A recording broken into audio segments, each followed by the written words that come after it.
স্বপ্নের পদ্মা সেতুতে আর মাত্র একটি স্প্যান বসানো বাকি। আজ বসলো 40তম স্প্যান। এরই মধ্যে দৃশ্যমান হয়েছে সেতুর 6 কিলোমিটার। বেলা 11টার দিকে 12-13 নম্বর পিলারের উপর বসানো হয় 40তম স্প্যানটি। এর আগে গতকাল মাওয়া কুমারভোগ কনস্ট্রাকশন থেকে স্প্যানটি পিলারের কাছে নিয়ে আসে ভাসমান ক্রেন। সকাল 9টার পর পিলারের উপর বসানোর কাজ শুরু হয়। মাঝ নদীতে 2 পিলারের উপর বসানো হয়েছে এই স্প্যানটি। আগামী সপ্তাহে শেষ স্প্যানটি স্থাপনের পরিকল্পনা রয়েছে সেতু কর্তৃপক্ষের।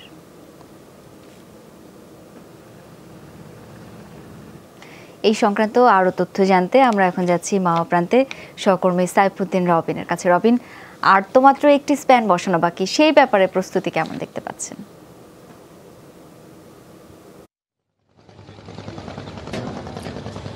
শাওন, সেই স্প্যানটিও আগামী সপ্তাহেই, আপনি যেমনটি বলছেন, আগামী সপ্তাহে সেই স্প্যানটিও স্থাপন করার পরিকল্পনা রয়েছে এবং সেটি 12-13 নম্বর পিলারের উপর স্থাপিত হবে। মূলত আজকে যেটি বসেছে 10, 11 এবং 11-12 নম্বর পিলারের উপর, যেই ভাসমান ক্রেনে করে মূলত স্প্যানটি নিয়ে আসা হয়েছে সেটি এখন দূরে সরে যাচ্ছে এবং সেটি একেবারে সম্পূর্ণরূপে স্থাপিত হয়ে গেছে পিলারের উপর। স্প্যানটি 40তম স্প্যান, যার মধ্য দিয়ে 6 কিলোমিটার ইতিমধ্যেই দৃশ্যমান হয়ে গেছে। এবং আপনি যেমনটি প্রস্তুতির খবর বলছেন, পরবর্তী স্প্যানটিও আমরা দেখেছি মাওয়া কুমারভোগ কনস্ট্রাকশন ইয়ার্ডে এনে রাখা হয়েছে এবং সেখানে সেটিকে একেবারে সেগুলো আলাদা আলাদা যন্ত্রাংশগুলোকে একসঙ্গে যুক্ত করার সেই কার্যক্রমগুলো চলছে মূলত। এবং সেটিও অনেকটা প্রস্তুত।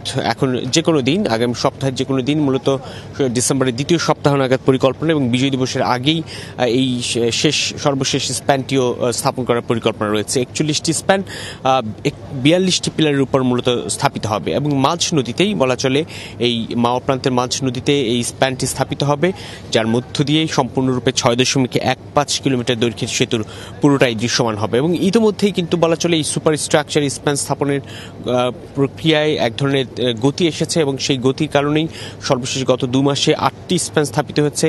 লম্বা 4 মাসের একটা বিরতি ছিল, সেই 4 মাসের বিরতি শেষে 8টি স্প্যান স্থাপন করে ডিসেম্বরের শুরুতে একটি স্প্যান স্থাপিত হলো এবং আর একটি স্প্যান মাত্রই বাকি থাকলো এবং সেটিও ডিসেম্বরের দ্বিতীয় সপ্তাহ নাগাদ সম্পূর্ণরূপে স্থাপন করা সম্ভব হবে বলে ধারণা করা হচ্ছে। এবং প্রকৌশলীরা সেই ইঙ্গিত দিয়েই, সেই গতিতেই এগিয়ে যাচ্ছেন, কেননা আবহাওয়ার মোটামুটি স্বাভাবিক রয়েছে। প্রতিকূল আবহাওয়ার কারণে যে বিলম্ব হতো সেই জায়গাটা এখন আর কোনো সংশয় নেই। এখন মোটামুটি স্বাভাবিক আবহাওয়ার মধ্য দিয়ে সেই স্প্যানটিও স্থাপন করা সম্ভব হবে বলে ধারণা করা হচ্ছে। শাওন। রবিন, ধন্যবাদ আপনাকে।